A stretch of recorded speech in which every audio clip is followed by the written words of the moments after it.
Hey y'all, QB here, host of Community Conversation. Nope, not Community Conversation. Oh, I got too much going on. Host of Conversations. Oh my goodness, y'all. Just scratch that. I hope everyone is having a good evening. I'm a little frazzled, but we're here. So tonight, the conversation is about nature versus nurture.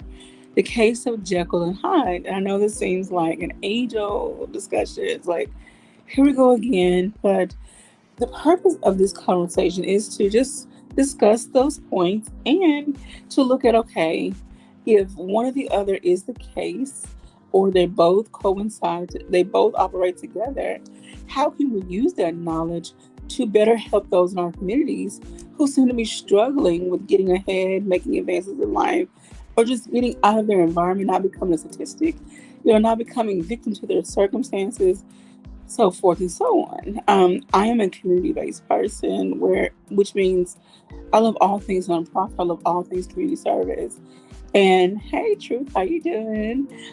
So that's just how I operate. That's the mindset that I operate in. It's okay. I recognize the problem, and I want to have a deeper discussion about it. But I also want to discuss and outline solutions because I want to see everyone in our communities thrive, black, white, other, and different. So, anywho, without further ado, I'm going to read a quote. And I know many people may think, well, nature versus nurture is not a thing, it's nature and nurture. Nurture. But to each his own, everyone has their own opinion. All right, so this quote says, in the real world, there is no nature versus nurture argument, only an infinitely complex and moment by moment interaction between genetic and environmental effects. Very true. So, again, I'm only posing the question for discussion purposes. And how Jekyll and Hyde came into the discussion. Again, my mind is always thinking and brainstorming, like looking at the duality of life. Is it either or is it and? Either or and. Um, and the story of Jekyll and Hyde, well, for those of you who have actually read the story, have seen the movie, or heard anything about the story, um, it took place in the Victorian area.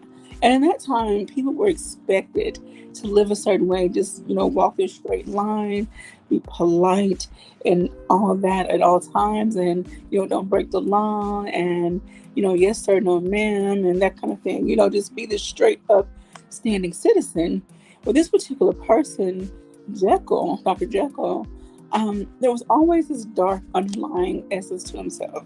And we can argue that many of us have those darker desires, those things that go against the laws of nature, the laws of the land, things that we feel like that's a part of our personality or characteristics. And some things we want to entertain, but we don't know. Like, yeah, so definitely want to talk about that as well. If anyone in the comment section would like to come up, I'll be happy to have this discussion with you versus talking at you. But hey, we're going to keep it moving nonetheless. So again, with Jekyll and Hyde. So Jekyll was I guess you can say, the good side of this person. His name was Dr. Jekyll. And Hyde represented that dark desire. So Dr. Hyde, Dr. Jekyll was a scientist, chemistry more specifically.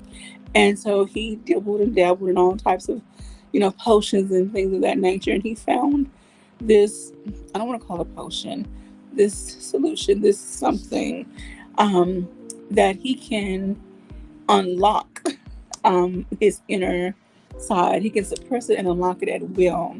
And so he got to a point where he just said, okay, I'm not giving in. I'm not, sorry. I'm not suppressing it anymore. I'm just going to give into it. And so through his alter ego, Hyde, he went out and about committing heinous crimes.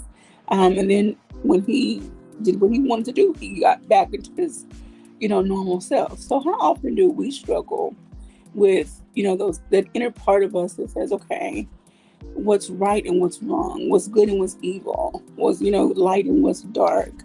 And if you don't struggle, then you're lying to yourself.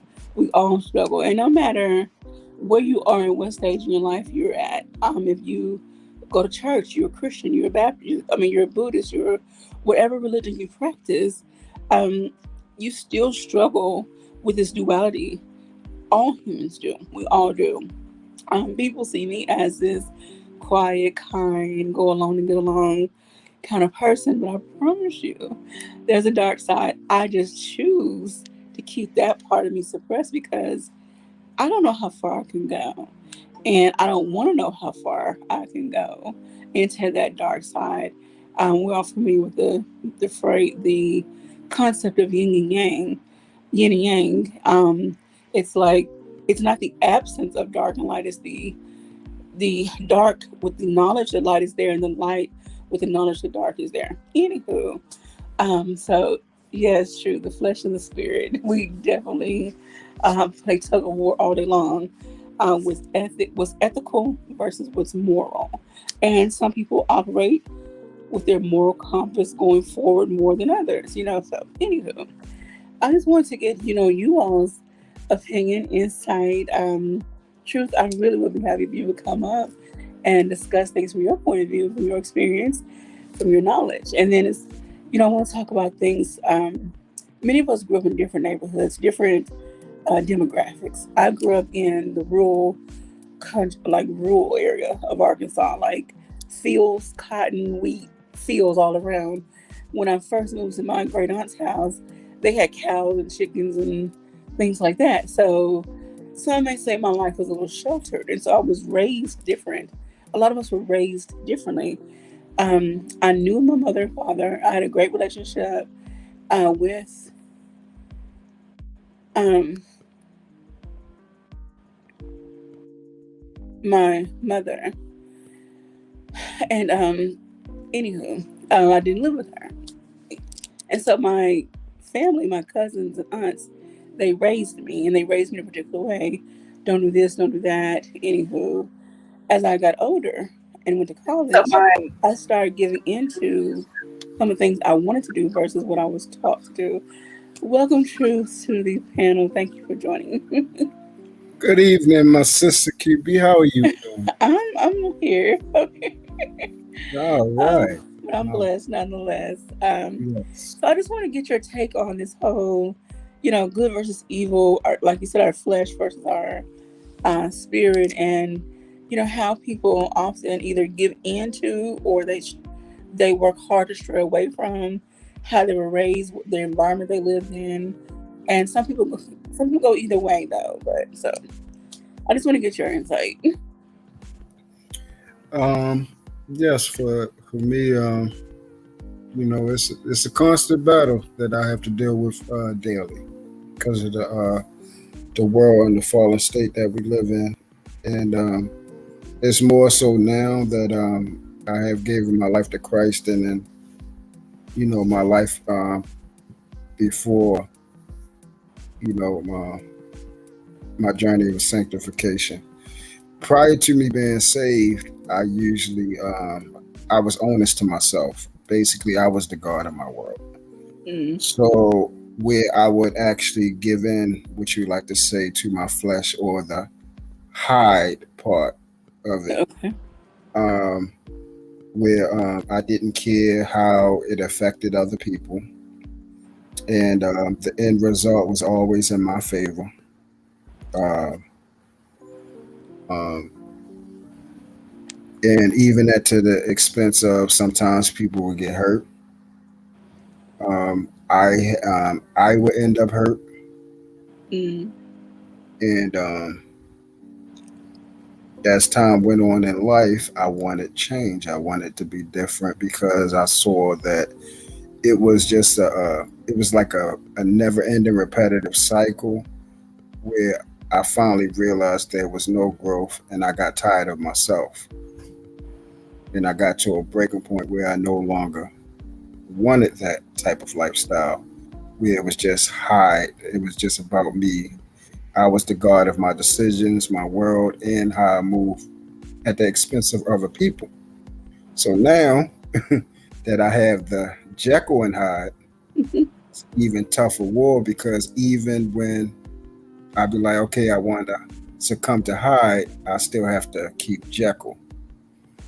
because Jekyll is the one that's rational, the one that's patient, the one that's making a conscious decision about all parties involved, to make sure this person isn't not offended, that person not offended, and I am not offended as well.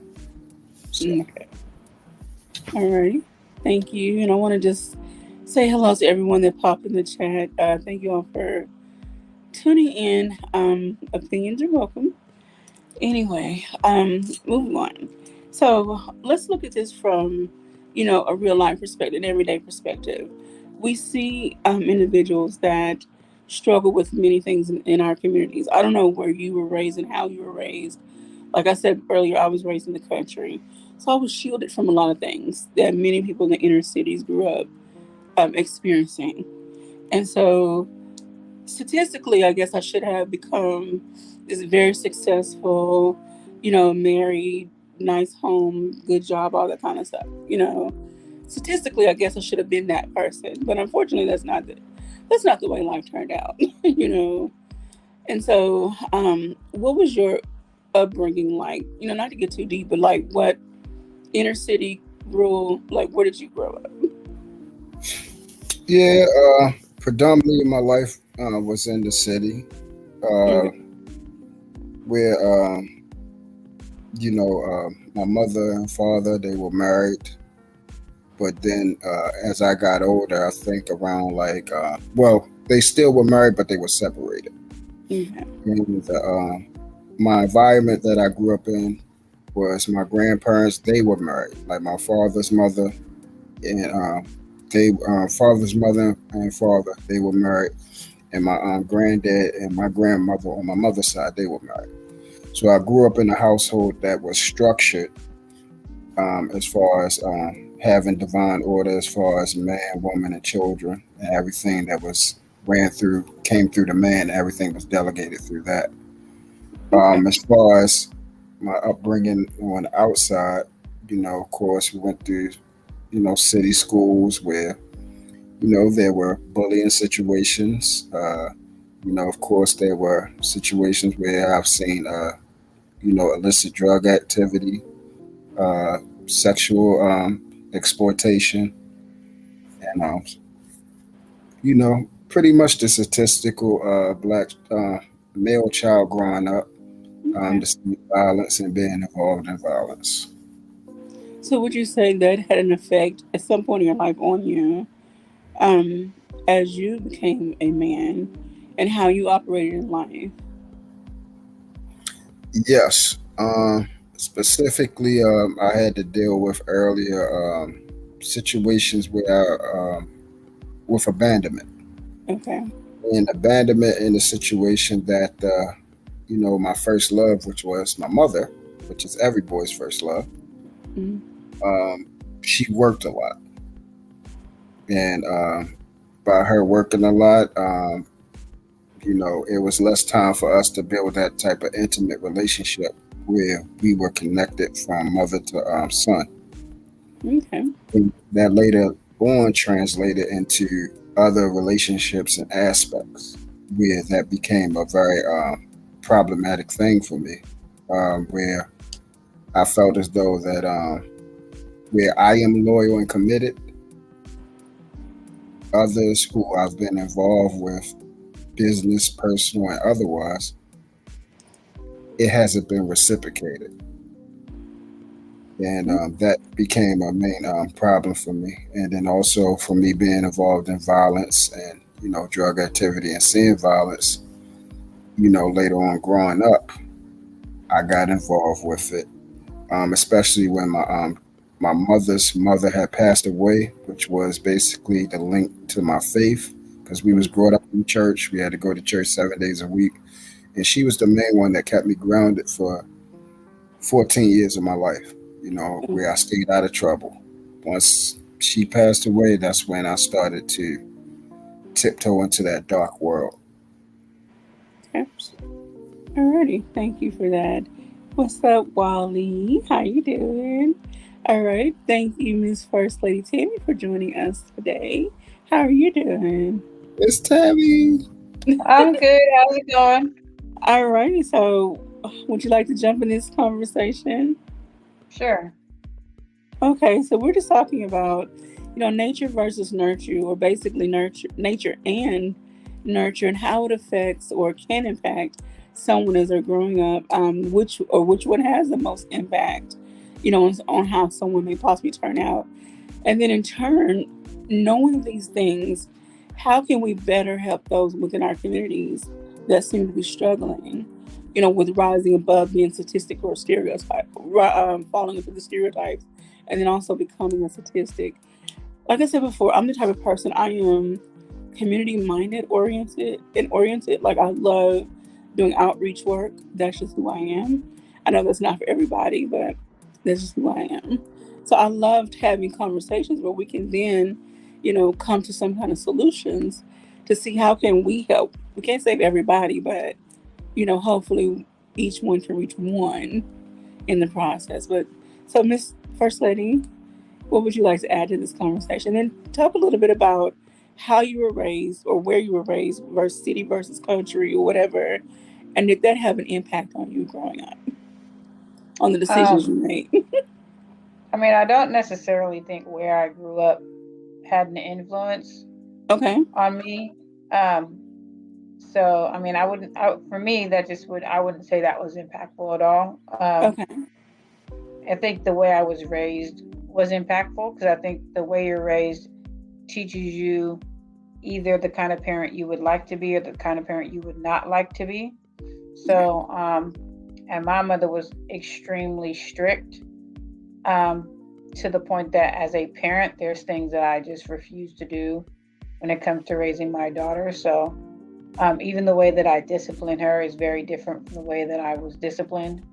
Um, when I was disciplined, um, you got a whooping. That was like your only, like, Mm-hmm.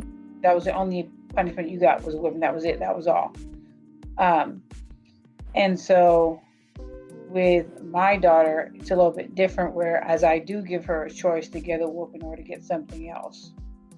And so typically, I usually choose the other thing I choose is something I know she really, really likes, where she's going Okay. to lose it for an extended amount of time. So most of the time, or not even most, but every single time, she chooses a whooping over the other thing, because she doesn't. Because, like, for instance, she got in trouble recently, maybe a week ago, and the choice was to get a whooping or lose her phone for 2 days. She chose to get a whooping. So, And leave it at their phone. um, and so, but even with that, I let her know how many times she's going to get hit. Um, after it happens, then we have a conversation about it.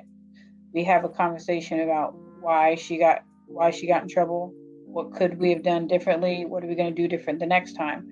And then we also have a conversation about how I still love her, because in her mind, she translates it to you're whooping me, which is you're hurting me, which means you don't love me. So Mm-hmm. I have a conversation with her so that she understands that even though you're getting a consequence, that doesn't mean that I don't love you anymore. As a parent, this is my job, is to hold you accountable and give you consequences when they're needed. So it doesn't take the love that I have away. So, because I know when I was younger, there was no conversation after the fact, and there were many times when I wasn't sure if the love was there or not, because in my mind, you're hurting me. You say this will hurt me more than it hurts you, but in my mind, this is hurting me. So how can you say you love me, but yet you're hurting me? So for me, it didn't make any sense. So, um, for me, there's discussions I have with my daughter that I never had, and so I think as parents, you do the best job you can, and sometimes parents, they do what they were taught, and they Mm-hmm. say that, well, I didn't know any better. But you can choose to do something different if you know the impact of what was done. You can choose to do something different. And so some people just choose not to, which, that's your thing, that's fine. Me personally, um, I chose to do things differently just because I wasn't okay with certain things. And there, I mean, I'm not going to get into any specific details, but Yeah. there were certain certain things, certain choices of discipline that I, even now as a parent, do not agree with. But I do believe that, people go through different traumas. And when you don't address those, when you don't acknowledge those, it can influence your life many, many years down the line. It influences how you interact with people, how you react to people. It influences the type of relationships you get into, even the ones that you do not get into. It influences the relationships that you choose to stick around. So it can, and so the thing is that with trauma, if you don't deal with it, it's going to deal with you. So um, I do think that, sometimes, your environment can influence, the way you're raised. But I think nurturing is a very important thing. And I think that there is a lack of that a lot of times because sometimes as parents, there's this what I say goes, you don't question anything that I do. And the thing about it is, I don't necessarily agree with that, depending on what it is. I mean, certain things, like, for example, we weren't allowed to have friends come over, we weren't allowed to go to friends' houses. Mm-hmm. And so there was no explanation of why. And so later on down the line, my mother did talk to me about how she was raised and what she went through, which made sense to me, But I wish I wish we'd have had those conversations when I was younger. Okay. I wish there would have been many conversations when we were younger because a lot of things would have made a lot more sense to me. And even if I wouldn't have agreed with something, even if I don't agree with it, if it makes sense, I'm gonna have to be okay with it. So, for example, if you explain to me, well, this is the reason why you can't go, I might not like the fact that I can't, but at least I understand why. And Yeah. the thing is with sometimes with parents is that you can't ask me no questions. What I say is it, and that's all, and you can't do it. And so for me, that can be a very detrimental thing because what may happen is it leads your child to ask questions elsewhere and Yes. not go to you for anything. So, certain conversations that I had. So, I mean, if even a conversation as far as sex and choosing not to do it and why you don't do it, a lot of times there's not that conversation. It's just you're not allowed to do it. Don't do it. Don't ask no questions about why. Just know that if I find out you're doing it. But the thing about it is that conversation, rather than this is why you don't need to do it, this is what can result from it, because you have the mentality, well, if I talk to them like this, then it's going to encourage them to do that. That's not necessarily the case. You want your child to make an informed decision because they have all the information. And you don't want them to have to go to other people to get the information. I feel like as a parent, you should be your child's first source of any information that they need. You should be the first person that they go to. You should be the first person that they want to go to. So that's another thing. As a parent, you need to make yourself somebody who your child wants to go to. You don't want your child to be afraid to ask you questions because that's what it gets to when you have this, don't ask me any questions, anything like that. They're not going to go to you for anything. And that can be detrimental because you don't know who they're going to for answers. You don't know who they're going to ask those questions that they should have been able to go to you for. So I feel like there's just, the things that we go through, they do influence just how we raise our kids, how we just interact with other people. So, like I said, as a parent, there's things I do differently than I was now than how I was raised, and how I was taught. So, Okay. Well, thank you so much for sharing that. So, Truth, would you like to come in back with something else, with your statement? Um, no, I agree with Tammy. Was talking Okay. about, especially with the children situation aspect. Um, yeah, if they feel as though that everything is going to be shunned and knocked down, they're not going to come to you. They're going to clam up. I mean, I remember when I was young, and certain things I would try to come and talk to my mother about. It just got to a point where I ain't say anything. Okay. I just kept it all, everything. I just kept it all to myself, and I kept it locked away. And I made sure I didn't do that with my children. That we actually have. Um, I know a lot of people don't like this concept of best friend. Mm-hmm. Uh, I don't have. I'm not their best friend to the point where I allow them to get away with things, but I am their best friend where they should be comfortable and vulnerable to the point where they can tell me their strength as well as their weaknesses. And most of the time, they'll come and tell me certain things, but a lot of times it'll be after they find out dad was right, and they'll come and tell me, okay, you know what, you was right. I didn't want to come and tell you because you're gonna throw it in my face, jokingly though. And I'll be like, no, you want to do it the hard way, but then they'll come and ask me certain questions, how to do it the right way the next time and stuff. So yeah. Okay. All right. Thank you. I want to say hello to Peace of My Mind. Hi, honey. And who says teach them critical thinking? Yes. Oh no, let's go back up a bit. Moments with Mickey Reed says, or on break. Okay, so thank you for stopping through. Peace of My Mind says, as parents, we must have an open door policy. Most definitely. Wally says, oh, oh, talking to somebody else. I'm sorry. Alrighty, teach them critical skills. Wally says, I can agree with that. Education is universal in all points of view. Truth is a part of the game. Always have to stay ahead of tech. Okay, I'm talking about something else. Okay, y'all have your own little private conversation. That's okay. And hello to knowledge and relationships. Thank you for coming through. And everyone else is watching there along. Be easy that dude, and of course, our one and only Mr. Intellectual. So thank you all so much um, for coming through and joining the conversation. So again, we're talking about nature and nurture. I know a lot of times we see it versus, but due to my understanding and my reading and my research, I feel like it's an and. Nature is basically what you're born, the things that your genetics, things you're born with, and then nurture is the environment that you live in or raised in or wherever you are, and how that also influences.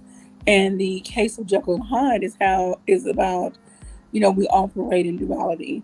There's this good versus evil, dark versus light, side of us. And how often do we give into those desires, which can turn out to be detrimental in some cases?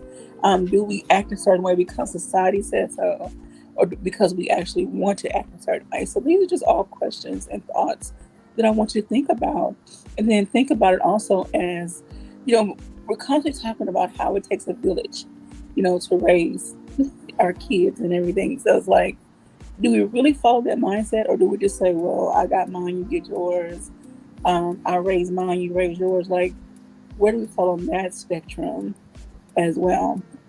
And so then we think about, look at, okay, you were raised in a certain way, and you see someone else that is potentially going on the same path that you were going, and you just, before you start decide to shape up, how can you reach out to that person, that young person, whoever it is, and help them?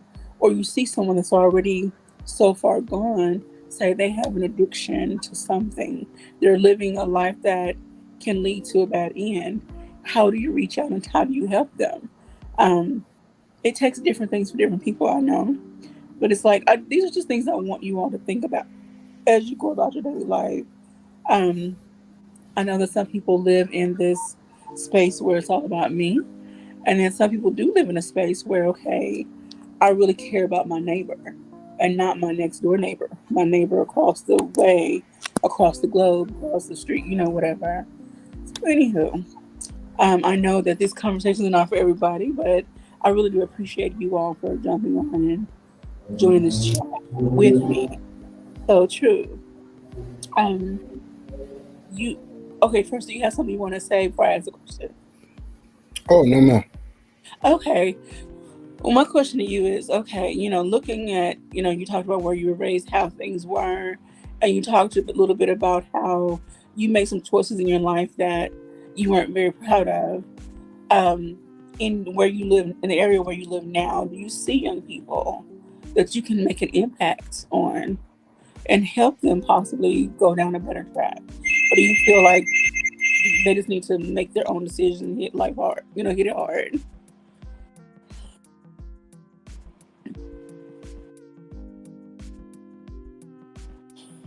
Sorry about that. Ask that one more time. Sorry, I didn't let Okay. somebody in. But Okay. Okay, so looking at your life and you shared, what it was like for you, choices you made, all of them weren't great. Do you see young people or just anyone in your area where you live that you could possibly, make an impact on in their, make an impact in their life?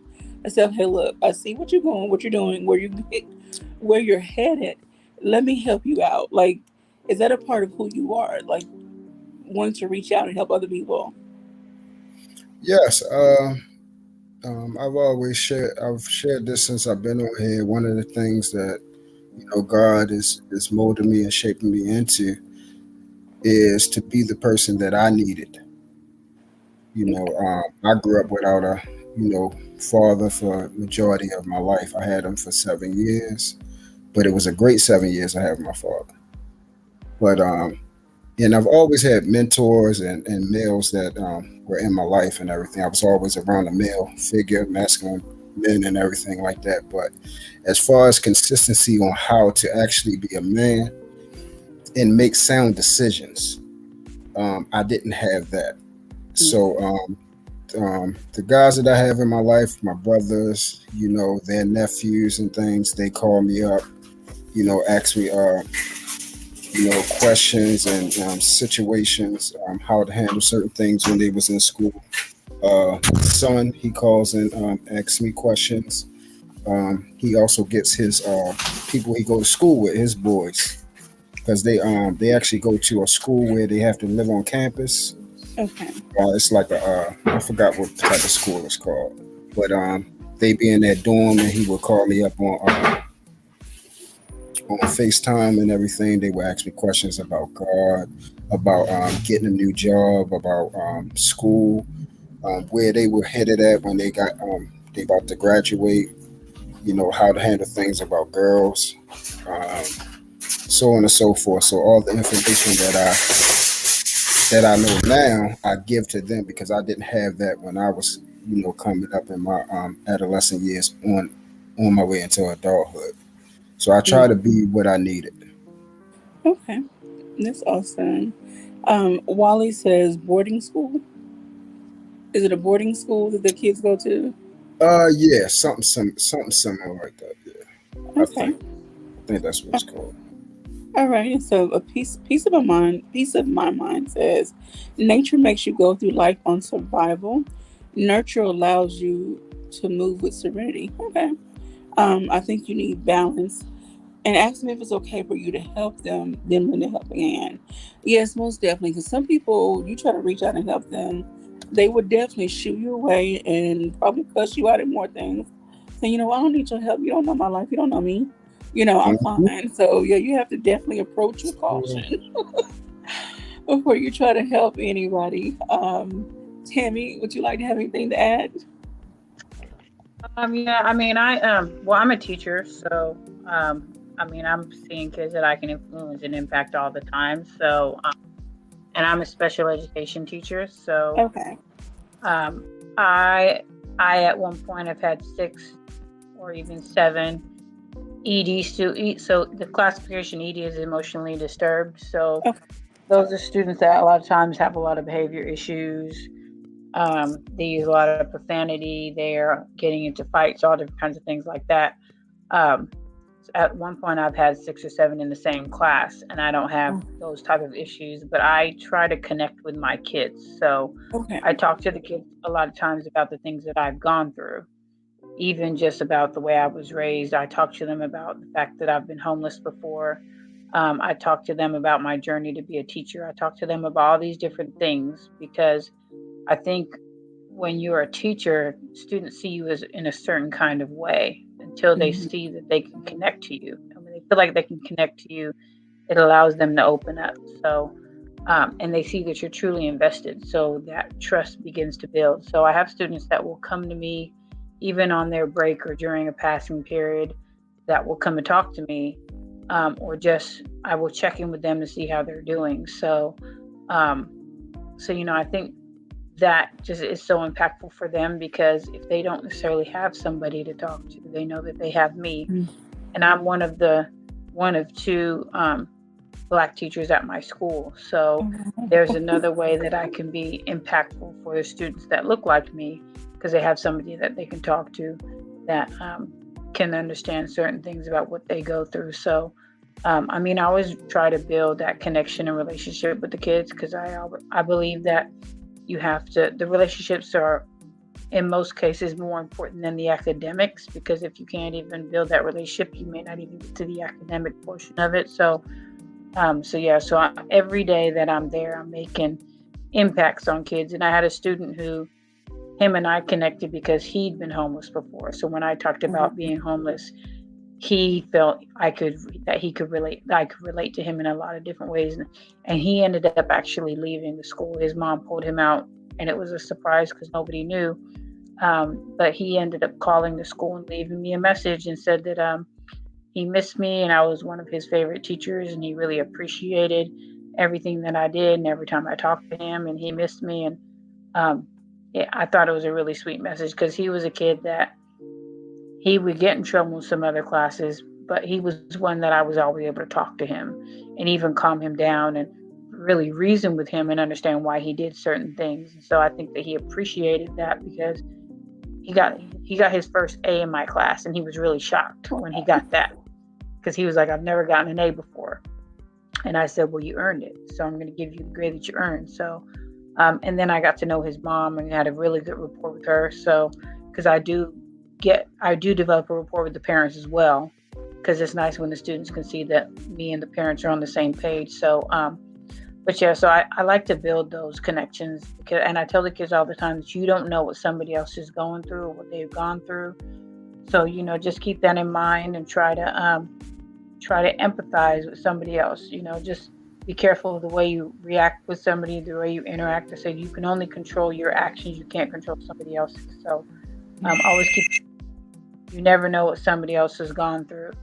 So Most definitely. That is amazing. And I hope that the impact that you made on that young man stays with him. Not to say he's not going to face any other challenges in life, but hopefully during those moments he will reflect on, okay, my teacher, Tammy, said this, did this, and impacted and imparted this into me. And I'm going to use that as my motivation and fuel to, right, make the best of life, make the best out of life. And it's not about disappointing someone else. It's about disappointing ourselves and letting right, ourselves down and not doing the most that we can to the best of our capabilities. We only have this one life and this one body, unless you believe in other things. However, not the discussion. You have this one life and body. Do the most that you can with it while you're here. Um, yes, we're going to make mistakes. Yes, we're going to, as people say, F up royally at times. There are people, though, who may walk the straight and narrow all their life. That's fine by them. I wasn't that person. And I messed up and scraped all my knees and hands. And then, I got to a point and said, okay, Lord, I'm ready to be different, do different, be better. And here I yeah, am. Alrighty. yeah, Truth. Yes, no, I just wanted to tell Miss Tammy, thank you. Thank you for what she's imparting inside of that young man, because yes, it will travel with him a lifetime. She reminded me of my teacher, Miss Youngblood. She was my middle school teacher, and the middle school I went to, I had her sixth, seventh, and eighth. Uh, the teachers they used to travel with the students they had. So every year I had her, and she really made it a lifelong, impact on my life, as far as how I view life, how I view work ethic, how I view myself. She took a liking into me, and always, I used to think she was just being so hard on me, and I just didn't understand. And then one day she told me to stay after class. She said, "You want to know why I'm so hard on you? Because you have no idea how intelligent you are." you have no idea. You don't even see it. And from then, I stayed after to talk to her, consistently, and we built that bond and everything like that. And I remember a couple of years ago, we had met up again, and I saw her and everything like that, and we had went out to dinner, and we talked about when I was in school and everything, and how I was when I was young and everything. And I showed her the pictures of my children and everything. So I just wanted to tell Tammy, trust me, it made it an impact, and you are, a beautiful person for that. And men like that will thank you for the rest of their life. That boy is thanking you for the rest of his life. So I thank you. Oh, Oh, thank you. awesome. Thank you. Princess K, welcome, welcome, welcome. And Peace of Mind on my mind says, my teachers and coaches helped me a lot. Yes. Um, so sometimes our children, and our first real teacher, our first mentor is someone from our school. Again, due to whatever the dynamic is at home. Um, there are kids who have two parents and that live very well. However, there's this still internal struggle these children and these individuals deal with, and they are in a constant tug of war of doing the right thing because it's the right thing to do, or doing the right thing because I want to. Like, we all are in this struggle. So it often doesn't matter what your parent situation, your home life is like, but the more stable your home life is, those individuals, I hate to say, and please forgive me if I'm off, they have a higher chance of being a little more successful and reaching different levels in life versus others who may struggle just a little bit more. That's not everybody's case. I'm not saying that. Please, y'all don't cover me. I'm not saying that. But there's statistics out there, and I really hate statistics. I took the class, and that's another story. Anywho, but there are statistics that show that people raised and living in different environments has certain impacts on their life. So, anywho, um, I want to kind of go into and wrap up. Um, we talked about child development, personality development. Um, do you feel that, again, the environment you were raised in, the environment you experienced, whether it was homeschool, whatever, young adult life, it played a role into who you are today? Um, let's just say, put faith aside. Um, your personality, whether you are a very outgoing person, whether you're just a homebody, whether you are a kind person, whether you're just this walking mean person. Like, do you feel that played a role into who you are today? And Miss Tammy. Um, I mean, I don't necessarily think it did. Okay. I think it may have influenced the way well, no, let me take that back. In a way, I could say it did because I think it influenced the way my mother raised me. I mean, yeah, I think in that way I could say yes, it influenced the way that she raised me because it influenced the choices she made. Whereas for me, the environment didn't really matter. Okay. So, because I wasn't just out there doing all kinds of other stuff. I mean, we were good kids, but Okay. even if you're a good kid, sometimes some parents don't see certain things. So, and then when you're overly strict, even if you're a good child, being overly strict can be very detrimental, because you're asking too much Mm. of a child, when certain things should be, okay. As far as like not going to the extreme. So going to the extreme, because in your mind that's the way it needs to be, but that's not necessarily the right thing to do. So, Okay. because I think as a parent, you can be strict. There's certain things you should not allow your kids to do. But then there's other things that, you don't necessarily have to be as strict on. So, I mean, you can be strict as far as, your kids can't go to certain people's houses, but saying nobody's house is, that's the extreme. Yes. Being strict could be, only these certain people can come over. But to be extreme is saying nobody can come over, even if I know this person, that person, nobody. So it's just, there is a difference between it being appropriate and being extreme. Even with discipline, there is a difference between discipline and punishment. And when it comes to that, punishment is more of an emotional thing. You've crossed a line into disciplining your child. Now you're trying to punish your child.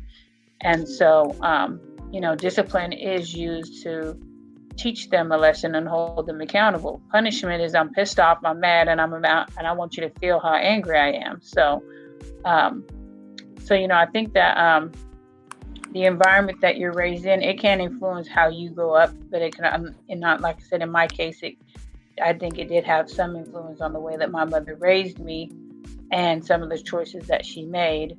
But as far as things I've seen, things I've done, the choices that I made, my environment didn't really influence the choices that I made. So. Okay. Alrighty. Thank you for that. In the chat, we go back. Princess K says, I have special love for all of the caring, hardworking teachers. I remember 4 teachers that helped me and my mom after my father passed, each in different arenas that I use to this day. That's awesome. Peace of My Mind says, yes, our experiences shape who we become as adults, and our perception of the world, and that's why many of us are trying to heal our inner child. Honey, honey, honey. Yes. Now, that's a whole other discussion. We need a whole therapist and everything over here for talk about healing the inner child. And a lot of people don't realize there are some things from their past that is still affecting them to this day because they have chosen not to address it, face it, and deal with it. They just think, okay, I'm good, I'm fine, I'm kosher, and they just kind of go along with their life and not realizing Mm-hmm. that they That's spew so true. toxicity everywhere they go. But this is who I am. This is, no, it's not you. But anyway, go ahead, Truth, because I'm gonna get on the soapbox in a minute. That is true. That is true. Lord have mercy. But yes,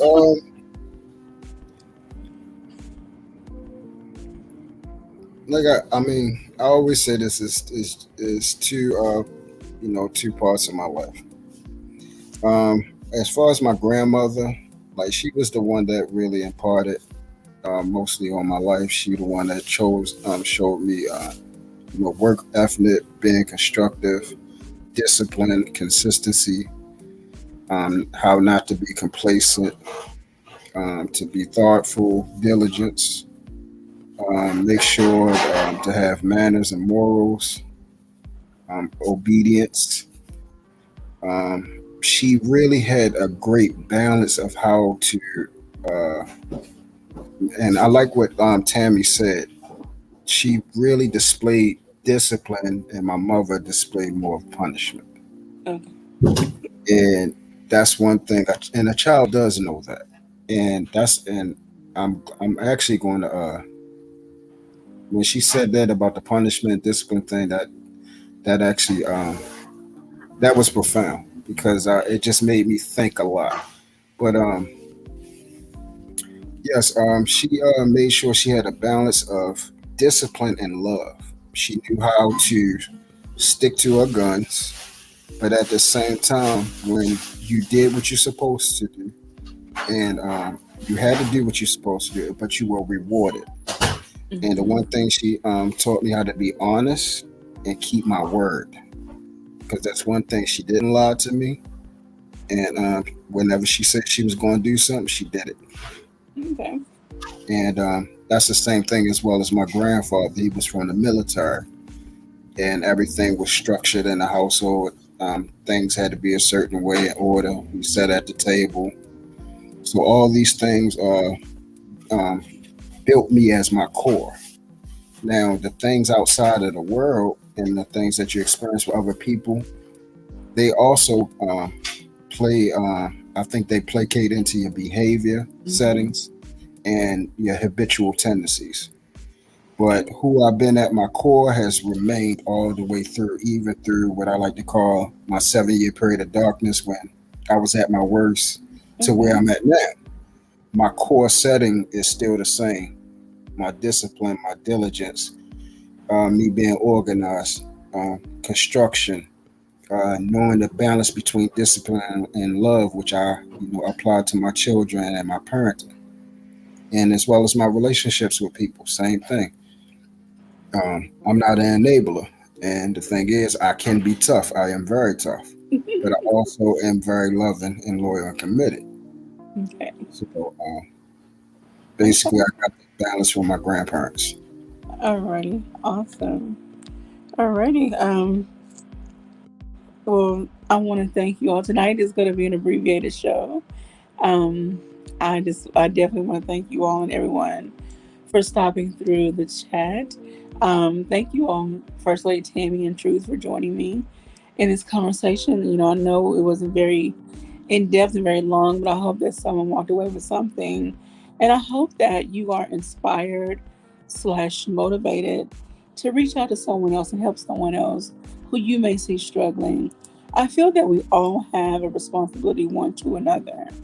And not to say everyone's going to be perfect, everyone's going to live their life on the straight and narrow, everyone is going to follow this strict moral compass. That's not the case. However, anyone that we can impact, each person do their one part, that'd be better than doing nothing. Anyway, so I want to leave you with one last quote, and it says, we are product of neither nature nor nurture. We are a product of choice because there's always a space between stimulus and response. As we wisely exercise our power to choose based on principles, the space will become larger. Stephen Covey. So, use your choices wisely. Truth, you have something you want to add? Oh no, I was just saying I Okay. 100% agree with that. It's about Alrighty. choice. It's about choice. Thank you. And I want to definitely say thank you to Tammy as a teacher. I want to say thank you to all the social workers out there. Again, those fields are not for everybody, but thank you to everyone who does spend the time and energy to reach out to those individuals and try to hold their hand through whatever stages of life they're going through. Um, Anywho, this has been an abbreviated version of Conversations, Nature versus Nurture, or Nature and Nurture, the case of Jekyll and Hyde. Thank you all for coming through, and I hope to see you all next time. You guys have a good one. Take care.